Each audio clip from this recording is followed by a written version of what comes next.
আমরা এখানে এসে হাজির হয়েছি।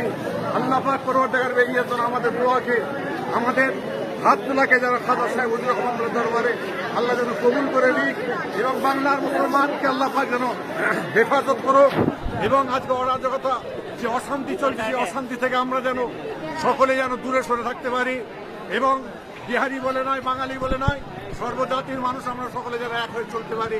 এটাই হলো খাজা মাইনুদ্দিন চিশতি আজমিরি হুজুরের দরবারের আজকের বার্তা কেমন আল্লাহ পাক ইনশাআল্লাহ কবুল করবে।